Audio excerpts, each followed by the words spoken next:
There's often a lot of confusion what the difference is between an oversoul, a soul, a spirit, the terminology, and how these things layer together, if there is a difference, and how did those differences come to be.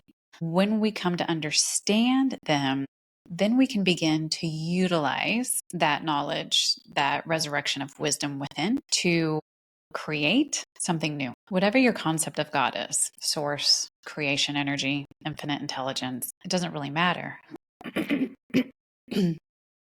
The understanding is that everything originated from one source. What you call that source doesn't matter. Source created aspects of itself to explore, to expand, to grow, to learn, and in the form of oversouls. So at the origin point, everything is source. This one place where everything came from. From source came oversouls. You have an oversoul, I have an oversoul. From that oversoul comes a smaller aspect called soul. Your soul decides where it wants to go and what it wants to do. So before you came to earth, you were a soul and you agreed first where you wanted to go. You want to come to earth. And as a soul coming to earth, you make an agreement first as your foundation of what the culture is going to be like, where you're going to go on earth, what that culture is, what is happening within that culture during the time you're going to be on earth. From there, your soul then decides what it in particular within that culture wants to experience,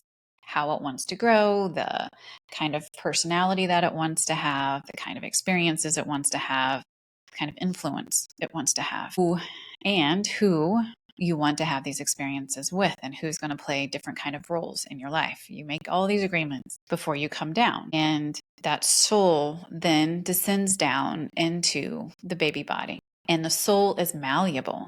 It's like clay. It's wanting to learn through experiences. So you come to earth as a soul, you're having these experiences, and because it forgets often as it grows, as you grow as a human older, we forget that we're soul, that we're part of source. And so we allow ourselves to begin to become programmed by the information coming in from the external environment, from our cultures, from our families, giving us labels and definition. Now, when our physical body dies, when the heart stops beating and the soul leaves the body, we call it death here on earth. When we die here, we are no longer soul, we are a spirit. So mediums often say, I talk with spirit. Spirit is the soul intermixed with all the wisdom that they gained here through every experience. So the spirit moves into this other realm after it leaves earth, and it brings all that information back to oversoul and integrates all this wisdom back into oversoul. And the spirit has personality that it gained through all the wisdom here on earth. Now, when we are coming to earth as a soul, there are so many things we want to explore. There's so many ways we want to express ourselves as soul, but we often allow for our environment, again, because we forgot, but we often allow for our environment to dictate how we do express ourselves. So the resurrection for us is remembering that we are an aspect of the Creator. We are remembering that we are source and that we're co-creating this experience as an aspect of source. Once we remember that, a lot of people call it the awakening. We are awakening to the remembering that we are of source, that we are really all one at the origin point of source, but that we came here each to express ourselves as individuated aspects of source, called a soul. So when we awaken and we start to want to come back home to our soul, the goal, what energy healing is, what unscripting the subconscious mind, what all of that is, the unlabeling of all the constrictions and limiting beliefs that we have platformed ourselves on, is we're wanting to come back to our original soul essence and expanding and living through the eyes of that rather than the expression of what we are mirroring from our external environment. So when we forget who we are, and we allow ourselves to be programmed by other people's perceptions and beliefs and labels and limitations, we are not expressing the truth of who we are, and we're not creating our reality from that point.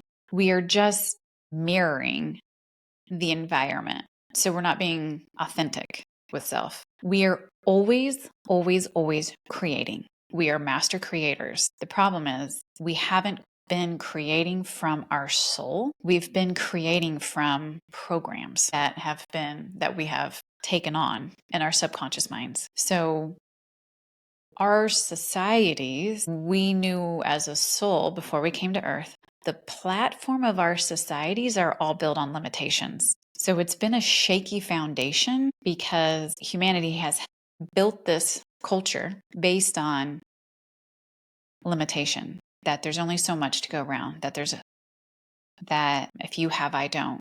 It's built this structure on lack and limitations, and that frequency is incoherent. It's not stable. The earth herself is abundant, is nothing but abundant. You look at the number of leaves on trees, the blades of grass, the quantity of air. It's abundant everywhere you look. So the core of earth is abundant. The frequency of culture is limitation and lack. So we keep having these major collisions between these different frequencies that create catastrophic events, hurricanes, earthquakes, tornadoes, wildfires, because of the continual collision of energy, of frequency. What humans are now doing, what the hope is, people call it the ascension process, is we are disassembling all these codes, all these programs, all these beliefs, all these frequencies embedded in our DNA, these frequencies that we have embedded into every cell of our body. Because everything is energy, you're trillions of atoms of energy. If you break yourself down, if you look at your own hand or face underneath an electron microscope, you see nothing but space. This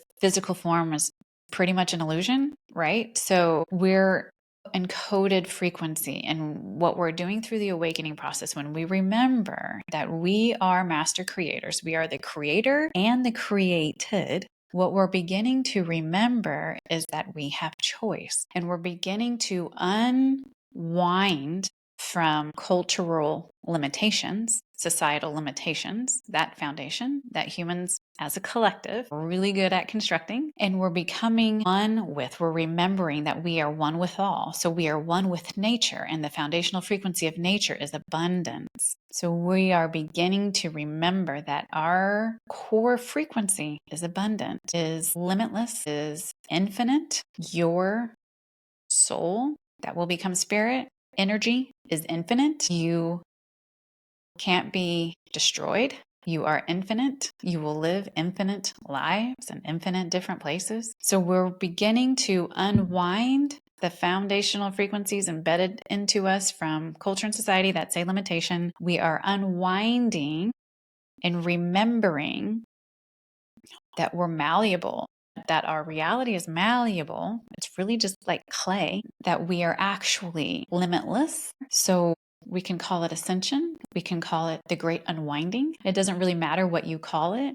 But the question now is, and what my role, what I get excited about, what I have passion for, why I wrote the book called The Unity Method, why I teach classes, why I mentor clients, is guiding people through empowerment processes to become limitless, to remember their limitlessness. And there's so many different ways that we can do it. But what we have to start with, if we really want to step into consciously being a master creator, we're already creating all the time, because we are creating lack and limitations. We're creating constraints, and we're creating self-imprisonment. That's a creation process. One way we can do that is remembering how to play. Remembering how to play, utilizing the inner child. When we're young, we get lost in creative play, whether that's by ourselves or with other kids.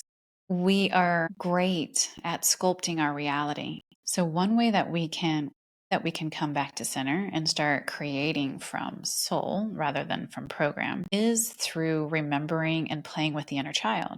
Usually when we think about the inner child, we're looking at it from what do I need to heal perspective. from childhood trauma or wounding. But children are really good at play. They get lost in play. Sometimes you're even trying to get their attention, but you can't because they're so lost in play. They're so lost in this reality that they've created for themselves. They literally don't hear you. Sometimes it's selective hearing, but a lot of times they literally do not hear you because they're lost in this other little world that they've created. So everything is new when you're little. So kind of every experience that you have when you're little is new and it's exciting. You can feel that sense of exciting, of play, of getting to create, getting to experience this other thing. So one good way of stepping into becoming a master creator and remembering that you have the ability to resculpt yourself in the reality that you're surrounded by is through play, utilizing that same kind of excitement that, ooh, I get to create something new today. I get to create a different kind of reality today. I actually have a really embarrassing story. I can't believe I'm going to share this. I'm going to share it. Okay. When I wake up in the morning, to remind myself that I'm the creator and the created and that I am sculpting my reality, is I say, everything is happening for me because it is. I'm creating this. So everything that happens is happening for me. And then because I have 3 kids and a spouse and a dog, I follow that up with saying, everything is happening for us. And then I place what I want to create in that day. Today, I intend to create a lot of laughter. I want a lot of joy. I want a lot of laughter. I want a lot of ease. I want to play.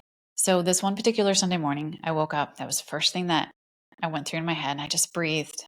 I said those things to myself. I took my oldest, who was born with Down syndrome and autism, started this entire journey, who taught me about soul. He loves to go to the grocery store. I tell him the things that I would like him to go get, and then he takes a car, I take a car, we go get things, and then we meet up. This